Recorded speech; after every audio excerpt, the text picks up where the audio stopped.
Chapter 13, July 4th, 22 years post-ball. I may erase this. If I have any sense, I will. If I had any sense, I wouldn't make it in the first place.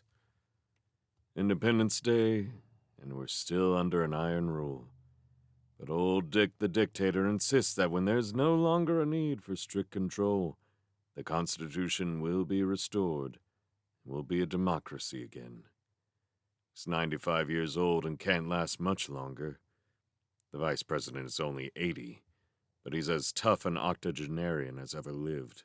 And he's even more of a totalitarian than Dick. And when have men ever voluntarily relinquished power? I'm one of the elite, so I don't have it so bad. Just being 57 years old makes me a candidate for that class. In addition, I have my PhD in education and I'm a part-time minister. I don't know why I say part-time, since there aren't any full-time ministers outside of the executives at the North American Council of Churches. The people can't afford full-time divines.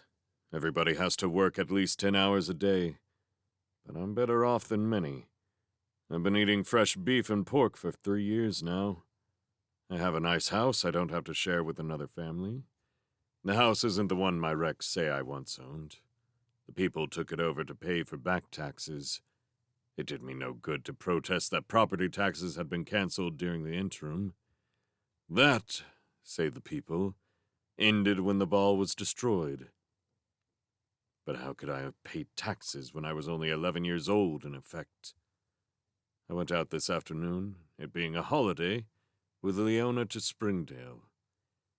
We put flowers on her parents' and sisters' graves, none of whom she remembers, and on my parents' and Carol's, and the children's graves, whom I know only through the wrecks. I prayed for the forgiveness of Carol and the boys. Near Carol's grave was Stinky Davis's. Poor fellow, poor fellow.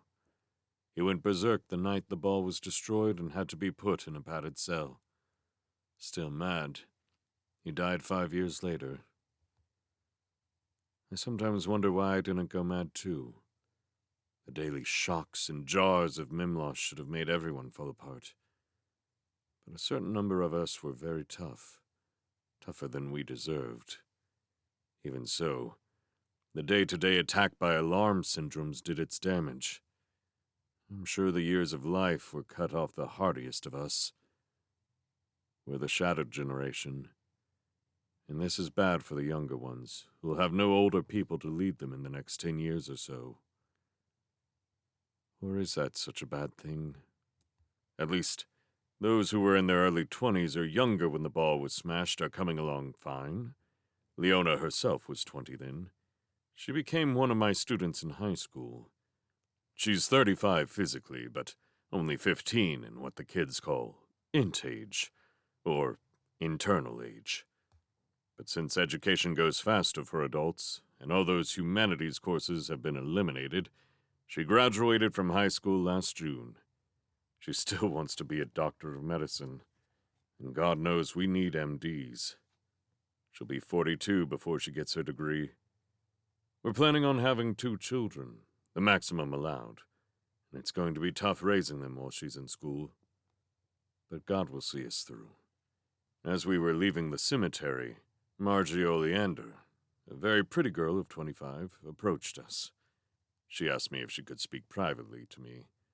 Leona didn't like that, but I told her that Margie probably wanted to talk to me about her grades in my geometry class. Margie did talk somewhat about her troubles with her lessons, but then she began to ask some questions about the political system. Yes, I'd better erase this. If it weren't for old habits, I'd not be doing this now. After a few minutes, I became uneasy. She sounded as if she were trying to get me to show some resentment about the current situation. Is she an agent provocateur? Or was she testing me for potential membership in the underground? Whatever she was doing, she was in dangerous waters.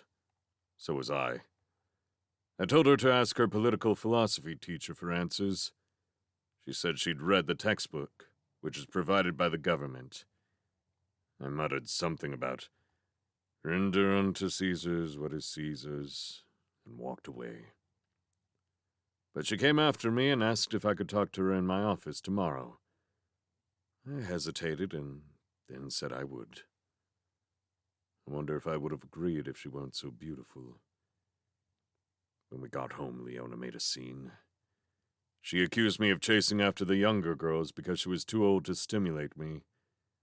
I told her that I was no senile King David, which she should be well aware of, and she said she'd listened to my Rex and she knew what kind of man I was. I told her I'd learned from my mistakes. I've gone over the wrecks of the missing years many times. Yes, she said, you know about them intellectually, but you don't feel them. Which is true. I'm outside now and looking up into the night. Up there, out there, loose atoms and molecules float around, cold and alone, debris of the memory records of the ball, atoms and molecules of what once were incredibly complex patterns, the memories of 32 years of the lives of 4.5 billion human beings, forever lost, except in the mind of one. Oh, Lord. I started all over again as an 11-year-old. Don't let me make the same mistakes again. You've given us tomorrow again, but we've very little past to guide us. Tomorrow, I'll be very cool and very professional with Margie. Not too much, of course, since there should be a certain warmth between teacher and pupil. If only she did not remind me of... whom? That's impossible. I can remember nothing from the interim. Absolutely nothing. But what if there are different kinds of memory?